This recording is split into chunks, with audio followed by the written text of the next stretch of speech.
Have you ever wondered how to know if a man truly loves you, even if he has never said the words? Right now, someone may be thinking about you. He cannot stop remembering you, even if he himself does not fully understand it. His body, his eyes, and the way he is present when you are near all reveal a truth that words can never hide. He is in love. And the sad thing is, many women miss these signs.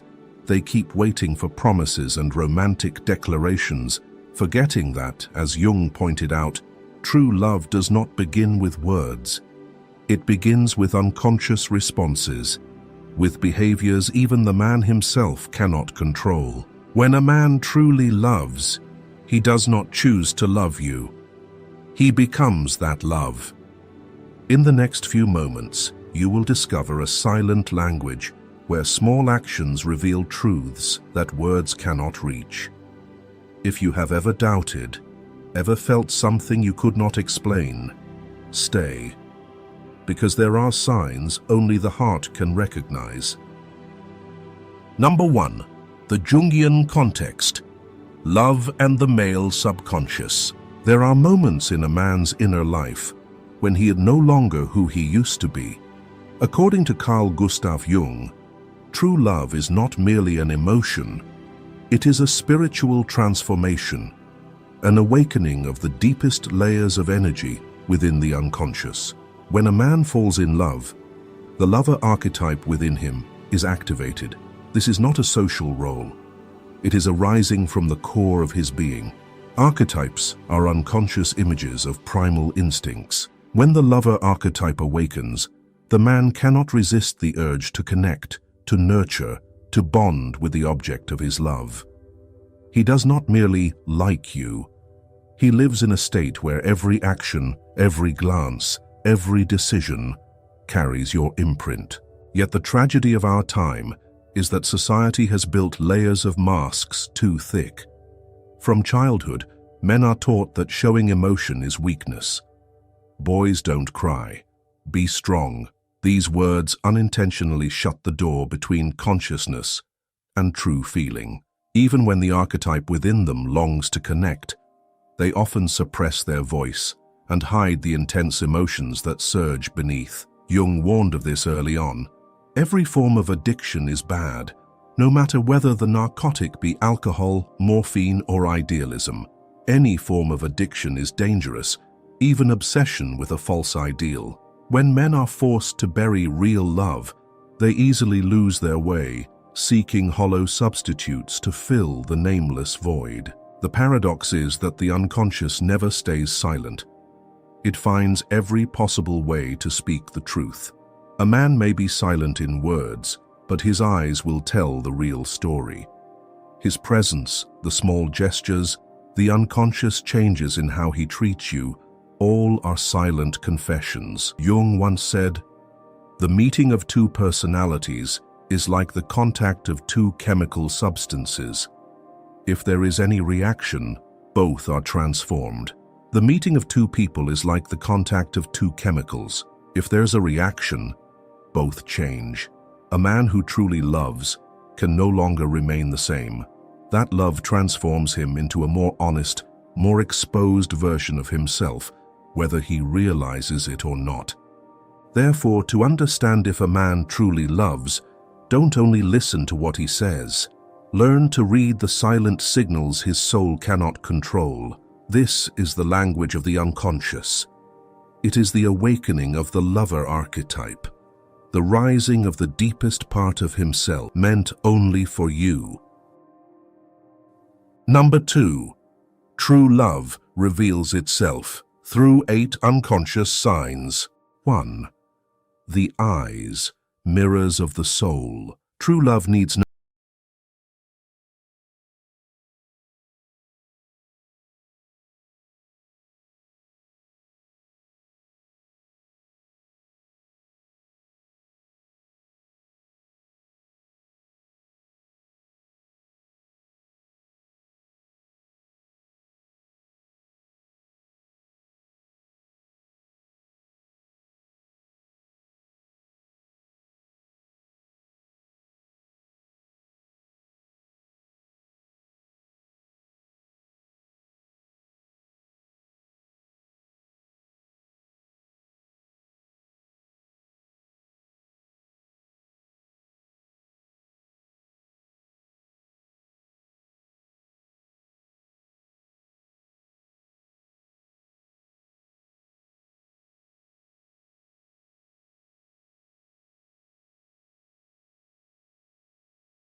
to silence the mind.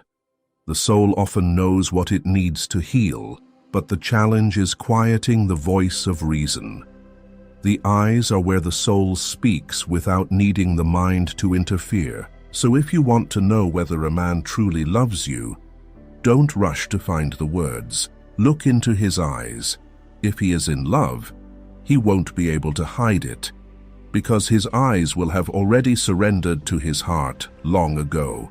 And when the eyes have confessed what words still dare not speak, love begins to quietly spread into other dimensions. It claims time, space, and presence. A man who truly loves does not need a reason to be near you. He is there simply because he cannot not be. 2. Time and space. A man in love will naturally be present. True love does not arrive like a brilliant explosion only to disappear. It spreads slowly, quietly, and persistently, weaving into the rhythm of daily life, rearranging the order of all priorities. After the gaze comes presence, not out of obligation, but as a reflex of the soul.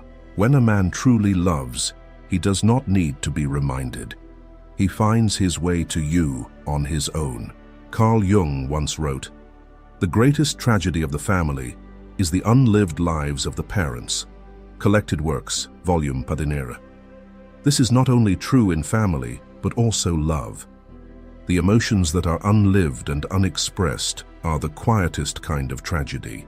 When a man allows love to dwell within his unconscious, he no longer lives split between his social self and emotional self. His presence with you becomes whole, not fragmented, not half-hearted. He does not choose you for a reason. His soul recognizes you as something long existing within him. And when that happens, you won't need to ask for his presence. He will be there, not out of duty, but because he cannot not be. You will notice this not in grand gestures or carefully planned dates, but in the smallest of details. He adjusts his work hours to match the times you're usually free. He stops by just to give you something you once mentioned, even something small like a hair clip or your favorite kind of coffee. He knows your important meeting is on Wednesday, and on that morning, without fanfare, he sends a simple message, wishing you peace. These actions are not scripted, not designed to impress. They come from a consciousness that has placed you at its emotional center. A man who truly loves begins to restructure his living space unconsciously. A spare toothbrush was placed beside his own. Your name moved to the top of his contacts. The teacup you once liked, found and bought again. Not to prove anything, but because in his subconscious, you have already entered the realm of belonging. Jung called this the invasion of unconscious imagery. Man's task is to become conscious of the contents that press upward from the unconscious. Psychology and alchemy. The task of man is to become conscious of the material rising from his unconscious. When you are near, his body reacts without words. You walk into a room, and he naturally turns toward you. In a crowded space, you never need to search. He is always nearest to you. Sometimes, when you place your hand on a table, he instinctively places his next to it, as if he cannot help but feel your presence through touch. Jung believed that all unspoken reactions have deep roots in the soul, and when love awakens the lover archetype, his body responds even before his mind can understand why. Love is not about making time for someone. It is the inability to give that time. A man who truly loves you does not make time for you. He gives you the time of his life, not because you asked, but because his soul knows that without you, every moment becomes hollow. 3. Selective memory. The mind retains what matters. When a man truly loves, his presence is not only measured in physical proximity or scheduled time. It exists in the quiet current of his memory. Love doesn't just make him want to be near you. It makes his mind begin to remember you. not in an intentional way like memorization, but through an unconscious retention, as if every word you say, every small detail you share, leaves an indelible mark. That is when selective memory begins to speak. There is a kind of memory that requires no effort to recall. It imprints itself because it holds a special meaning to the soul. And when a man truly loves you, he doesn't need to try to remember what you say, because his mind has already stored it as if it were a piece of himself. Jung once wrote, "The psyche is not of today. Its ancestry goes back many millions of years. Individual consciousness is only the flower and the fruit of a season, sprung from the perennial rhizome beneath the earth." Collected Works, Volume 11. Human consciousness does not only exist in the present, it is rooted deep in the unconscious, where the things that truly touch the most primal part of us are preserved. So when you become part of that underground root system, everything you say leaves a trace. You once told him that as a child you were afraid of thunder, but now find it comforting because it reminds you of your father. You think he's forgotten, but a few weeks later, during a heavy rain, he sends you an instrumental track with a simple message.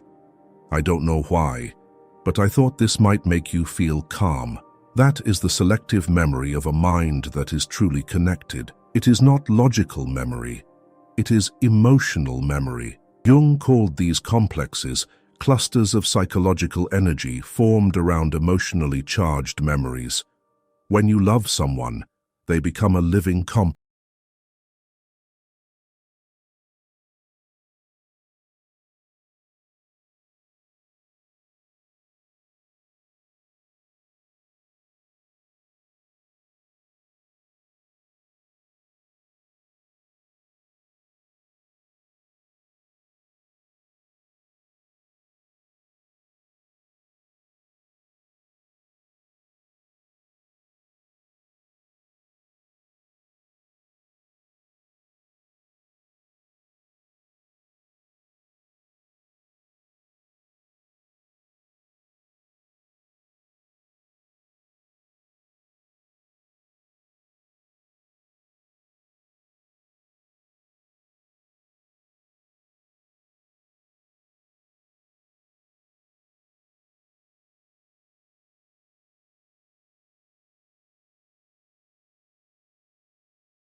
For you, but because he knows that only when he allows himself to be real can love truly begin. You won't recognize this in his stories of success, but in the quiet moments when he hesitates, when he speaks of old wounds. A man may be confident in the outside world, but in front of the woman he truly loves, he is willing to say he once felt useless, that he failed, that he was afraid of being left behind.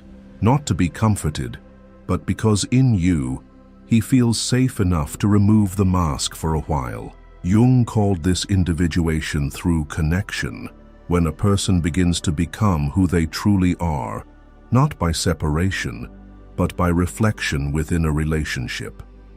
You will see it when he tells you he once dreamed of becoming a musician, but was stopped by his family, and that he's never dared to say it to anyone before. You'll feel it when he admits that sometimes your silence makes him uneasy because he fears losing you, but doesn't dare show too much. This is not weakness. This is the deepest kind of courage. The courage to let someone see you before you are perfected. When the lover archetype awakens, a man doesn't just love another person. He is forced to confront himself. Jung believed that every true relationship is a psychological mirror, where we are made to look back at the shadow, the ego, and the repressed parts of the self. And only when he allows you to touch the most vulnerable part of him does the connection gain the power to heal and transform. A man who truly loves may not always say, "I love you." But if one day he begins to share his fear of failure, the relationships that hurt him, the dreams he never dared to chase, know that you are stepping into a sacred space, a space where he no longer hides who he is. Vulnerability marks a turning point in love. When a man no longer hides his truest self, he also begins to open his living space to you, not just in his mind, not just in his feelings, but in his physical world. When love deepens, integration is no longer a choice. It becomes a natural consequence. 5.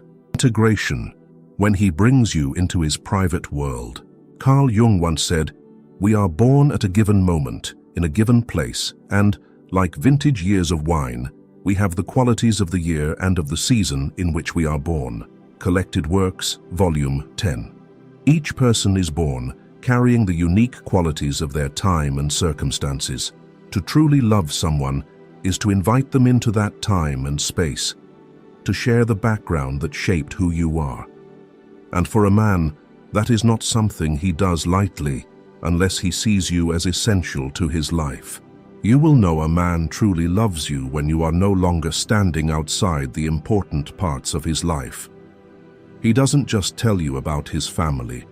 He brings you to meet them. He doesn't keep you apart from your close friends. He includes you in gatherings, in unfiltered moments. When there is an important event, his mother's birthday, a company party, a family holiday, he thinks of you as naturally part of the picture. Not, "If you're free, come," but, "Of course you'll be there with me." This integration is not only about actions, it's about psychological position. You will feel clearly that you are no longer someone invited in, but someone who belongs. He speaks of you in conversations as though everyone already knows who you are. He says "we" instead of "I." When talking about plans, he begins to consider your reactions before making important decisions, not out of fear of upsetting you, but because your perspective has become part of his internal operating system. Jung believed that a true relationship is not two people merging into one, but two whole selves choosing to coexist in a shared space while maintaining their identities. The meeting of two personalities is like the contact of two chemical substances.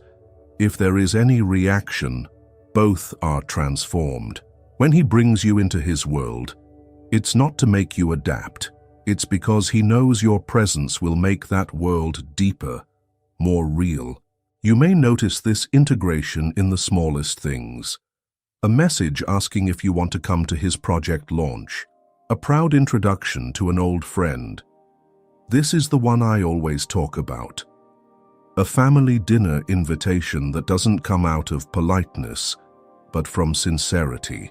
These moments are not grand gestures, but they make one thing clear. He doesn't hide you from his life, because he knows you are already part of it. Once a man has brought you into his present world, what follows is not a strategy, but a natural progression. The future begins to carry your shape. Not because he tries, not because you suggest it, not to win favor, but because his unconscious has already expanded its vision and placed you inside the path of his life. 6.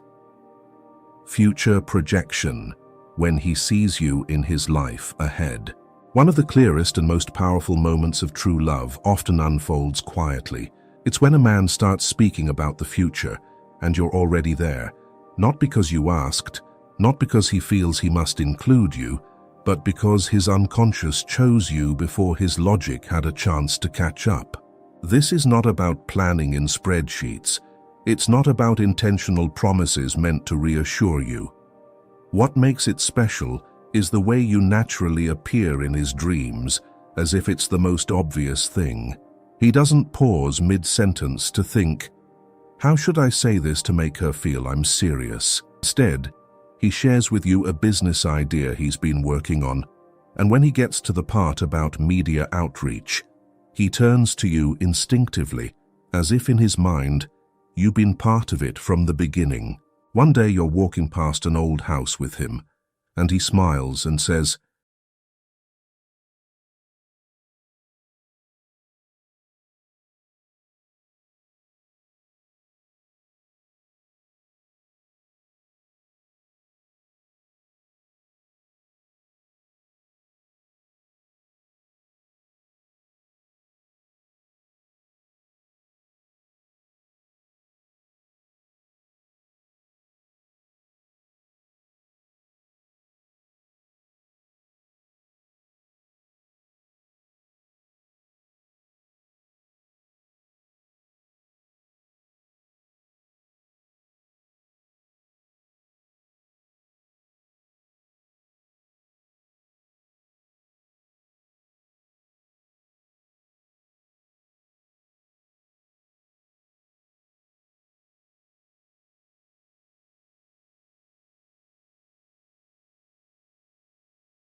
you into his future. It's not a promise. It's the psychological reflex of someone already living with you, not only in the present, but in what hasn't yet come. And you'll notice it most clearly when you no longer need to ask. 7. The protective instinct. Activation of the protector archetype. And once you begin appearing in his future, not as a possibility but as a natural part of what lies ahead, another quiet but unmistakable shift takes place. He no longer sees you only as someone he loves, but as someone he needs to protect. Love is not just the desire to be with someone. It is the deep longing to see that person safe, at peace, and unburdened by the weight of the world. When true love takes root in a man, what awakens is not possessiveness or control, but care, a kind of ancient reflex buried deep within the unconscious. Jung called this the awakening of a protector archetype, an inner figure from the collective psyche of humanity, activated by meeting the one who stirs the deepest part of our humanity. You won't recognize this archetype through grand gestures. On the contrary, it often appears in actions even he may not notice himself doing. One day you're tired, and he doesn't just ask, "Are you okay?" He quietly cooks you something simple, not fancy, but exactly how you like it. You tell him you've been having trouble sleeping. The next day he sends a soft instrumental playlist. just to see if it helps. You're stressed about a deadline. He doesn't interfere, but he orders your favorite meal and has it delivered. Not out of obligation. Not to act like a good boyfriend. These are unconscious acts of care. Jung once wrote, "Man's task is to become conscious of the contents that press upward from the unconscious." Psychology and alchemy. When a man truly loves, he doesn't need to think about what to do. He just does, because his instincts are already leading the way. When you are connected to his unconscious, when you've awakened the lover archetype in him, another archetype is also stirred. The protector, the guardian, the one who cannot stand still when you're in pain. You will see this most clearly, not when things are easy, but when you are at your worst. When you withdraw, feel fragile, lost, he doesn't run. He isn't afraid of your emotional storms. On the contrary, he becomes even more present, surrounding you silently with what doesn't need to be said. This form of protection isn't the heroic kind you see in movies. It's not loud, not dramatic, not driven by ego. It comes from a deeper place, where the man doesn't need to prove he's strong, only that you are safe. Jung believed that when this archetype awakens, it causes a shift in a man's internal value system. He no longer lives only for himself. Every decision begins to account for your safety, your happiness, and your feelings as something inseparable from your being. If you pay attention, you'll notice it. He texts you before the rain starts. Bring a jacket. He remembers your doctor's appointment and asks off early that day to take you. No one asked. No one reminded him. That is love in the unconscious, speaking through specific actions. And when a man does these things not for praise, not for approval, not out of duty, but simply because he cannot remain still while you are unwell, then you can be sure this love has passed beyond emotion and entered the deepest layer of the soul. 8. Consistency. Truth only reveals itself over time. In love, anyone can say the right thing, do the sweet thing, and play the perfect part for a few weeks. But as the months pass, the seasons change, challenges appear, and the spotlight fades. Only one thing remains: consistency. True love is not a sprint. It doesn't burn bright for 3 days, then vanish as if it never existed. It is steady, persistent, and repeats itself daily, not as a tactic, not for effect, but because that is the true rhythm of that man's heart. Jung once wrote, "The most terrifying thing is to accept oneself completely." Collected Works, Volume 13. And in love, as in the journey of inner growth, only those who accept truth can repeat it with consistency. A man who truly loves you won't leave you guessing. You won't wonder whether he'll text today or question, is he back because he means it or just because he's lonely? True love doesn't follow a cycle of appear, disappear, return, like an emotional addiction. It stays steady like a heartbeat, sometimes fast, sometimes slow, but never gone as long as the heart is alive. Notice this. He doesn't use tricks to keep you. He doesn't pretend to be busy, only to reappear days later with renewed enthusiasm to spark excitement. He doesn't use silence as a tool for control. He is simply there, yesterday, today, and tomorrow. Jung believed the social mask, persona, is the first thing we build to survive in the world. But over time, if there's no truth beneath it, it will fall. A man who truly loves you doesn't need a complicated persona. He doesn't pretend to be the ideal man. He only needs to repeat himself with presence, care, and unwavering commitment. Love without consistency is easily mistaken for intense passion. But in reality, sparks don't guarantee stability. A man who truly loves will never make you feel like you're part of a game. He won't be close to you for a week, then disappear when things get serious. He won't use unpredictability to stay interesting.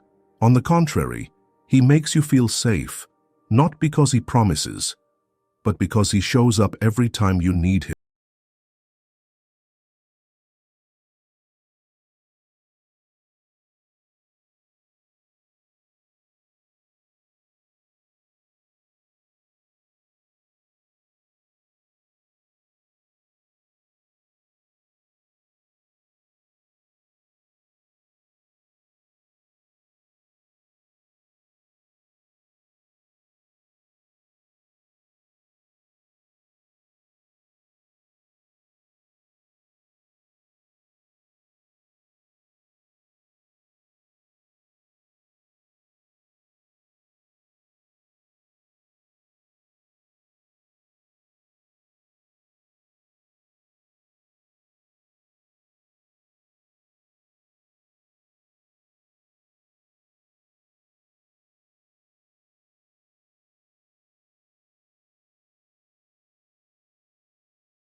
Becoming oneself through the integration of fragmented parts. And love, when deep and real, becomes a powerful catalyst for that inner journey. It moves you beyond roles, beyond performance, beyond the need to hide your true vulnerabilities. Because when someone is present enough to witness all of you, without judgment, without condition, you no longer need defenses. You get to be yourself. Conversely, when you witness a man lower his armor, open his heart, and show up for you with quiet regularity, not out of obligation but because you matter, you begin to change too. The connection is no longer, I need you to feel worthy, but becomes, I see myself more clearly through how you reflect me. Love like this doesn't work through tactics. It doesn't need tests or games to keep him interested. It arises on its own, grows on its own, and leads both of you deeper into each other's inner worlds. And strangely, this kind of love is not always gentle. Sometimes, it forces you to face the very parts of yourself you've tried to avoid. It brings up fears of intimacy, abandonment, and childhood wounds you thought you had outgrown. But it's precisely because love reaches that deep that it has the power to truly heal. It doesn't soothe you, it awakens you. Jung believed that every real relationship is a dialogue between two unconscious minds. It's not by accident that someone changes the way you see life. It's not a coincidence when you meet someone you can't forget, even if you don't know why. These connections come from a place beyond language, where the archetype within you recognizes the archetype within them, like two different sounds vibrating at the same frequency. And that is why true love needs no proof. It doesn't need many words. It doesn't need to be done right. It only needs truth and time, because if the love is real, it won't leave you ungrounded. It will lead you on a journey, not to find someone to complete you, but to look deeply into yourself alongside someone, to heal together, and to grow. Now is the time to ask yourself, honestly and without defense, is the man in your life showing these unconscious signs Not his words, not the sweet messages, not the impulsive gestures, but his gaze when he doesn't know you're watching, his steady presence without needing to be invited, his unconscious memory of the little details you thought were long forgotten, his ability to open up, to protect, to bring you into his world, and most importantly, to stay consistent with you over time. If you don't see these things, be brave enough to call reality by its name. Don't cling to scattered pieces of glittering hope. True love is not a string of great moments mixed with meaningless silence. Don't trade your precious years for a relationship that keeps you quietly asking yourself, am I truly loved? And if you realize the man in your life is showing up exactly as described, don't take it for granted. This is not just a good man. This is someone who has, unconsciously, opened the door of his soul for you to enter, and in doing so, has touched a deep archetype within you. Cherish it. Nurture it. And don't be afraid to walk the path of shared growth, where both of you keep evolving into truer versions of yourselves. The most valuable thing Jung left us is not a system of concepts, but the ability to transform knowledge into living awareness. What you've just read is not only a way to understand that man, but it is a way to understand yourself, to understand your intuition, to trust the quiet signals your heart has always known, but your rational mind hadn't yet dared to believe. Because true love, in the end, does not come to fill you. It comes to illuminate you. And if you're willing to look closely, it will lead you back to the most honest version of who you are. If this video touched something you felt but never named, leave a like and stay tuned for the next part, where the unconscious will continue to speak.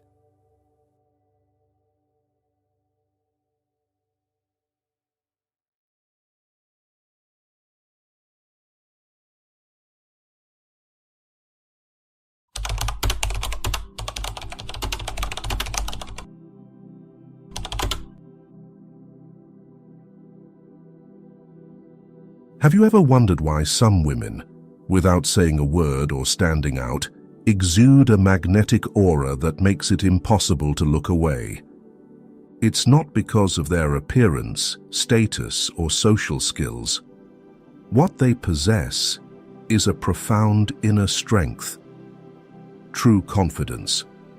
This isn't the rehearsed confidence of performance, but the kind that arises from an awakened inner self, a harmony of mind, body, and soul. Carl Jung called this the journey back to the authentic, primal self, untainted by society, expectations, or wounds. A truly confident woman doesn't just know who she is, she believes in it. This belief isn't born from external validation. It's the result of her inward journey, where she has seen herself, both her light and her shadow, and embraced it all. So what creates this extraordinary confidence, and how do we break free from the facade painted by external expectations and standards? In today's video, I'll show you how Jung explains this phenomenon and how to ignite the process of awakening the goddess within you. Don't look away. We're about to unlock this secret together. The question is, are you ready to face yourself? Number 1. The well-hidden secret. Self-trust. Do you truly trust yourself? Not when you're wearing a stunning outfit or posting a photo captioned, "I'm fine," but in those moments when no one is watching, when no one expects you to perform, when it's just you and the mirror. The truth is, most of us don't truly trust ourselves. Even if we appear strong, decisive, or even inspiring to others, when the roles we play fall away, when night descends and our minds are laid bare, doubt creeps in. We doubt our emotions, our choices, even our very existence. Carl Jung once said that modern humanity no longer faces a crisis of religion or morality, but a crisis of identity, where we lose connection with our true self, the self. And when we lose the self, the first thing to crumble is the deep trust that we can rely on ourselves, that our intuition is valid, that the voice within is not an enemy, but a guide. Imagine you're a lighthouse in a foggy sea. If your light comes from an internal source, you can stand firm through any storm. But if that light is controlled externally, when the waves rise, you lose your way. This is the state of someone living without self-trust. Their light depends on recognition, praise, or the "you should do this" from others. The fear of failure, of judgment, of things going wrong, all stem from this place. Not because you're weak, but because you've learned to place the power to define yourself in others' hands for too long. You become a product of external voices, parents, society, social media, and the culture of instant success. The danger is, we repeat this pattern daily without realizing it. You hesitate to make simple decisions because you're afraid of being wrong. You seek advice from 5 different people, only to remain confused and anxious.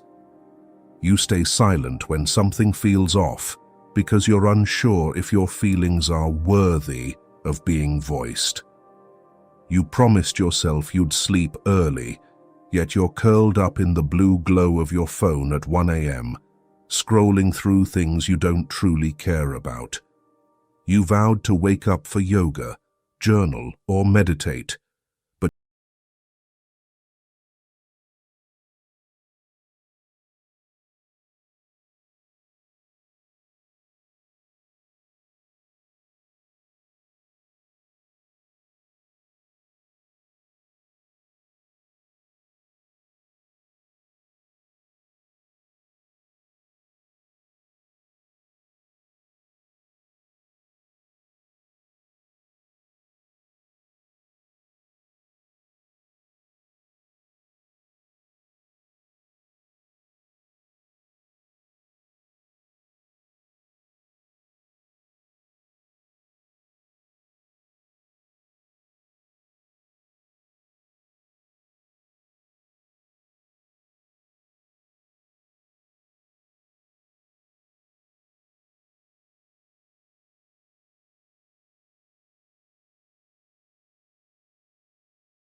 thing. Listening. Not listening to react or avoid, but listening to understand the whispers of your soul, long ignored after years of neglect. Self-trust is daring to believe that your inner fears deserve to be heard, trusting your intuition even when it defies logic, and shifting from asking, "What do they think?" to, "What do I truly feel?" In Jungian psychology, those without self-trust easily fall prey to shadow archetypes. They're susceptible to manipulation, self-doubt, and a persistent sense of not enough. But when self-trust is present, You reclaim control of your psychological system. You stop reacting unconsciously. You begin to respond selectively, consciously, sovereignly. And here's a remarkable truth. Self-trust makes a woman magnetic, not in a seductive sense, but in a way that radiates a compelling aura. Self-trust, as Jung implied, isn't a skill. It's a sacred return to a higher, deeper, truer self. No one can give it to you. But if you're willing to walk through fear, through the lying voices in your mind, through unhealed wounds, you will touch it. Let these ideas settle for a moment. No need to rush to believe or deny them. Just let them linger within you like a seed, and see what begins to stir from within. And when self-trust begins to awaken, even with a single nod to your true emotions or a step back from old expectations, you'll uncover an undeniable truth. Within every woman coexist two energies. One is the gentle yet fierce call of the authentic self. The other is the bleeding whisper of unhealed wounds. The question isn't whether you're feminine, it's whether you're living from the goddess within or being led by your cracks. Number 2. The distinction. The woman in goddess energy versus the woman in wound energy. Two types of feminine energy coexist within every woman. One nurtures and radiates. The other bleeds in silence. One draws you closer to your true self. The other keeps you trapped in a defensive mask. Carl Jung didn't call them feminine energy, but his theories on the anima, shadow, and individuation clearly distinguish between a woman who has reconciled with her inner world and one still guided by her wounds. A woman in goddess energy isn't always soft, submissive, or perfect. On the contrary, she possesses a specific quiet strength. It's a profound presence that makes you feel safe in her company. She doesn't compete for attention because she belongs to herself. She moves with the grace of someone who knows her worth without needing to shout it. She can say no without trembling, cry without shame, and love without losing herself. She has walked through the inferno of her inner world and returned not with resentment, but with understanding. In contrast, a woman in wound energy lives in reaction, in defense. She may appear dazzling, sharp, or high value, but inside, she's a trembling girl afraid of abandonment, betrayal, or not being chosen. She needs external validation to feel worthy. She's vulnerable to the smallest rejection, anxious if a text goes unanswered. Deep in her unconscious, she carries a map of love tied to unhealed wounds. Jung called these psychological complexes formed from childhood traumas or past wounds. They don't vanish. They hide in behaviors, words, and choices you think are random, but are expressions of wounds demanding to be seen and healed. Imagine two women entering a party. One glides in like a cool breeze, not trying to draw attention, yet you can't take your eyes off her. Her eyes speak with stillness. Her posture says, "I am here." The other is equally beautiful, striking, but slightly tense. Her eyes dart, scanning who's watching. Her laugh is a bit loud, as if craving notice. You may not name the feeling, but you sense it. One is present, the other is performing. A woman in goddess energy doesn't control the situation, she feels it. She doesn't try to lead others, but her presence makes them slow down. In Jungian terms, she has begun the individuation process, the reunion of ego and self, light and shadow. She's no longer a victim of archetypes, but lives with them consciously. Conversely, a woman in wound energy is often hijacked by unintegrated archetypes, perhaps the shadow, causing her to overreact to what she hates in others because it's what she can't accept in herself. Or an immature anima, trapping her in fantasies of a savior-like love, seeking a partner as a psychological rescuer. These women often repeat patterns, loving the wrong people, overworking, feeling easily hurt, yet always blaming themselves for being too weak. But that's not the truth. They're simply living from their wounds instead of their self. In Christianity, the Virgin Mary is a profound archetype of a woman in goddess energy. She holds no political power, doesn't use words to influence, yet her presence radiates inner strength. Mary embodies acceptance, absolute trust in divine will, listening to the angel without panic or resistance, and embracing her mission with quiet resolve. Compare this to Eve, the first woman, who is also worth contemplating. Eve isn't bad, but she's a classic symbol of a woman led by wound and unconscious desire. She listens to the serpent, a timeless symbol of the unintegrated unconscious, acting not from conscious choice, but from an unclear complex of power, curiosity, and a desire to transcend limits. That act leads her and humanity into a state of fall, as Jung explained. When the shadow is denied, it controls you from within.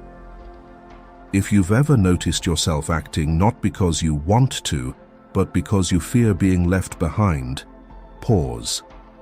Write that moment down, in words, thoughts, or a comment below, as a marker for the journey of choosing to live from yourself, not your wounds.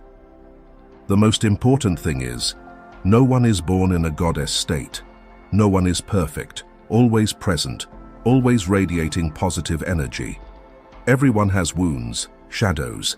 The difference lies in your choice. Jung said, "The sole purpose of human existence is to kindle a light in the darkness of mere being."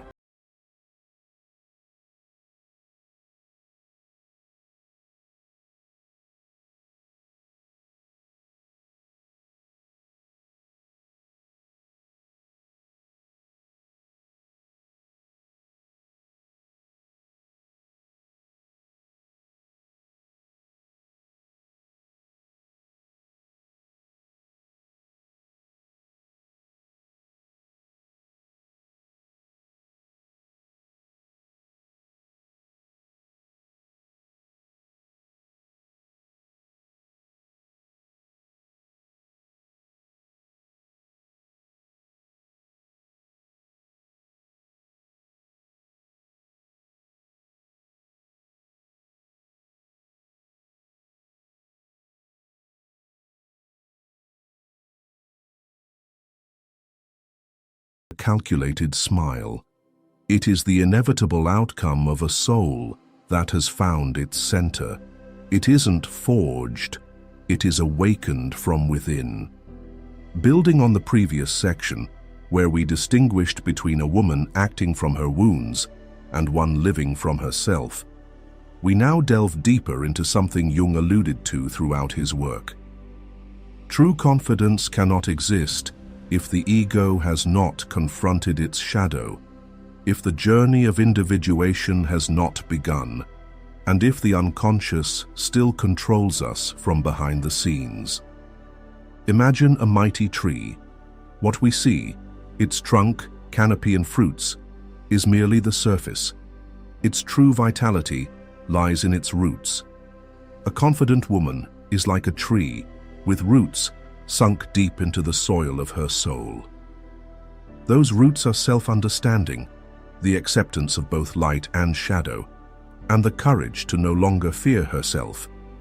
Because of this, she doesn't need to convince others of her worth. She already believes in it. In Jungian psychology, true confidence only emerges when the ego no longer strains to hide wounds.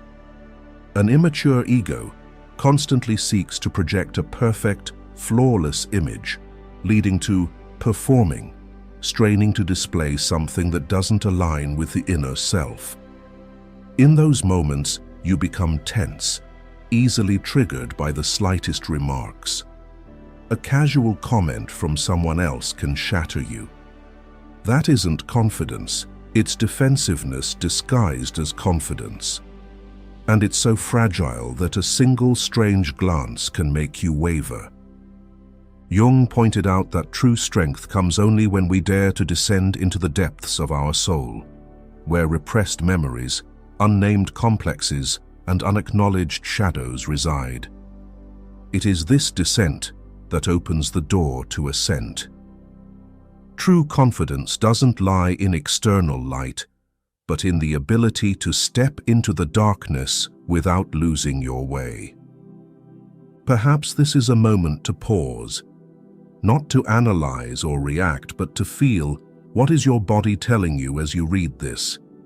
You might see a sharp, successful, admired woman, but when alone, she cannot bear her silence. Like a magnificent building without a foundation, a single tremor can shake everything. In contrast, a truly confident woman, even if she has failed or lost her way, uses those experiences to gain a deeper understanding of herself and heal more authentically. Jung called this process individuation, the journey where the ego navigates the personal unconscious, confronts the shadow, and reunites with the true self. When this happens, the ego isn't erased, it is placed in its rightful role, no longer a domineering master, but an honest representative of the inner world. From this, confidence arises, not as a mask, but as natural breath. Carl Jung once said, "You are what you do, not what you say you'll do." This seemingly simple statement holds a fundamental truth about human psychology. Trust in oneself doesn't come from theory, but from repeated behavior. No mystical ritual will make you wake up with unwavering self-belief. No positive affirmation is powerful enough without concrete action. Inner trust or self-trust is built when there is consistency between what you say you'll do and what you do. In psychology, this concept relates to inner integrity, where a person feels that their mental system, from intentions and emotions to behaviors, is in alignment rather than in conflict. When you say, "I'll start waking up early tomorrow," but hit snooze again the next day, your mind registers this inconsistency, not as a mere failure and move on, but deeper. Your unconscious begins to doubt your words. If repeated, this process becomes a form of unconscious learning, learned unreliability. It's like a child growing up with parents who break promises. Over time, they stop believing in any commitments, even their own. When you repeatedly fail to follow through on promises to yourself, your body and mind stop expecting. Your intuition stops whispering. You lose motivation because you no longer trust your inner voice. Conversely, every time you keep your word, no matter how small, completing a workout, drinking enough water, not texting someone unworthy, you rebuild an inner bond of trust. The wonder is that your mind registers this immediately. Behavioral studies show that repeated actions create new neural pathways, reinforcing a sense of control and consistency.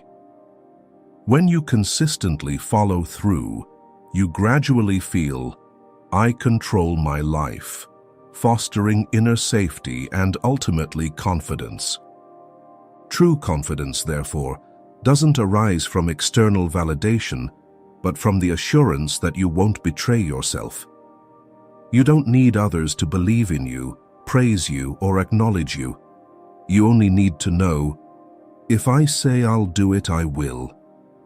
This is the strongest foundation for confidence, built through small, repeated actions every day, not grand declarations. From a behavioral psychology perspective, keeping promises to yourself is akin to establishing a self-reinforcing system. Each completed action, as intended, creates an internal reward, a sense of control, autonomy, and worth. This not only boosts self-esteem, but also helps the brain build realistic trust based on experience, not false beliefs or vague hopes. Imagine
particularly in Jung's framework, keeping your word to yourself is a way to build a bridge between the unconscious and the conscious. Each fulfilled promise doesn't just make you better, it opens a door connecting the acting ego to the deeper soul yearning to live authentically. This isn't a one-way process. Keeping your word sends a signal to the unconscious that you're ready. And the unconscious, with its ancient wisdom, responds with clarity, intuition, and a sense of autonomy no one can grant you from the outside. A woman who longs to become more confident but repeatedly breaks small promises to herself, like sticking to a gym schedule, leaving a toxic relationship, or stopping self-deprecation in front of others, may read books on confidence, watch videos, and take diligent notes, yet still feel unsteady. That's because all the knowledge she absorbs is like a fleeting breeze if it isn't anchored in real action. The confidence she seeks isn't hidden far away. It's waiting in the first promise she makes and follows through to completion. So where do you start? Not with grand promises, but with small, consistent actions. Below is a specific exercise to build the foundation of self-trust daily. First exercise: choose 3 simple promises to yourself for the next 7 days. They must be small, specific, and measurable. For example, if you usually wake up late at 8 a.m., don't set an unrealistic goal of 5:30 a.m. Start with small, manageable changes, like waking up at 7 a.m. 5 days a week, or journaling for 5 minutes each evening, or avoid social media after 10 p.m. Write these promises on paper and place them where you'll see them daily. This turns vague intentions into concrete commitments to your unconscious. Next exercise. When you complete each promise, mark it down, but more importantly, Feel the subtle yet powerful sensation of, "I did what I said I would." This feeling is the signal your nervous system and unconscious register to rebuild inner trust. Final and crucial step. If you fail one day, don't punish yourself. Keep going. Self-trust isn't built on perfection, but on persistence and honesty. Every time you choose not to give up, you teach your body and mind, "I'm worth coming back to." After 7 days, you can choose bigger commitments or maintain the same 3 promises, deepening their quality. For example, if you're journaling, add a line describing your emotions for the day. Bit by bit, you expand the boundaries of confidence, not through grand declarations, but through small, repeated actions honored with respect. Secret number 2, hone your intuition. Once you've begun building a foundation by keeping your promises, you may feel steadier, more grounded, but that's only the tip of the iceberg. Beneath lies an untapped source of primal wisdom, intuition. If keeping your word creates trust, intuition is the subtle channel of communication between you and your deeper self. Carl Jung believed intuition is one of the 4 fundamental psychological functions, alongside sensation, thinking, and feeling, but one that modern humans have nearly lost. Not because it doesn't exist, but because we've forgotten how to listen to it through our bodies. Intuition doesn't speak in the language of logic. It doesn't arrive as a definitive answer, but as a faint breeze brushing your skin, a heaviness in your chest near someone untrustworthy, or a lightness spreading through your body when you step into a place that feels right. The problem is, we prioritize reason and data, sidelining the body, the repository of all lived experiences and memories from our inner dialogue. Jung argued that much of what we call intuition is the unconscious sending information to the conscious through bodily sensations. If you've ever known someone was untrustworthy from a handshake or felt off entering a room without a clear reason, that's intuition whispering. But intuition, like any relationship, only grows when you listen to it enough for it to trust you won't ignore it again. To do this, you must return to where it resides, your body. Not as a machine to be tuned, but as a living map offering guidance daily. Honing intuition doesn't require becoming a mystic or enlightened. It starts concretely, humbly, by noticing what your body says in the smallest moments. For example, before making a decision, instead of seeking multiple opinions, sit quietly for 3 minutes. Place your hand on your chest, breathe deeply, and ask, "If I choose this, how will it feel in my chest?" If your chest feels light, your heart warm, your body expansive, it may be the right choice. If you feel anxious, a knot in your stomach, or a stiff neck, you might be forcing yourself into something misaligned with your inner truth. These aren't random physiological responses. They're the wordless voice of the unconscious, the result of thousands of lived experiences stored and encoded in your body's reflexes. Another simple yet powerful exercise. For 7 days, choose a quiet moment each day, silence all noise, sit down and ask, "What is my body feeling?" Don't analyze, don't judge, just notice. Write down one adjective,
over-controlled, their emotions disregarded, or forced to please others to be loved. As adults, they repeat this pattern, yielding, diminishing themselves, staying silent, enduring, as if it's the only way to survive. So how do you begin? Below is a specific practical exercise to practice personal boundaries daily. Step 1. Identify 3 recent situations that left you feeling drained, uncomfortable, or depleted. Write them down specifically. Who was it? Where? How did I feel? What did I do or not do? This helps you pinpoint energy leaks, where your boundaries are being breached. Step 2. Starting tomorrow, practice a mini boundary in a small situation. Decline a call when you're exhausted.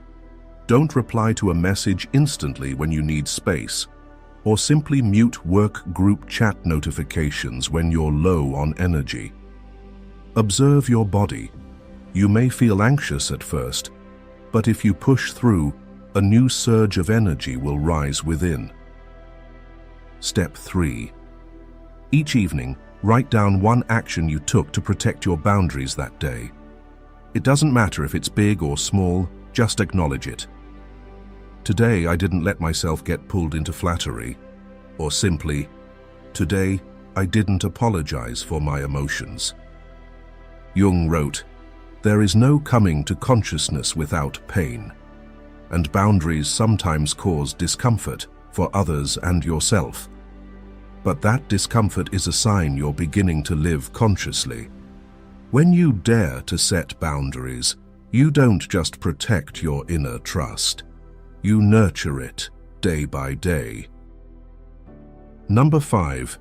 The effect of a woman with self-trust. With every action you take to protect yourself, a small no, a step back from invisible depletion, something grows within you that you may not immediately notice. A light from inside begins to radiate beyond the boundaries of your skin.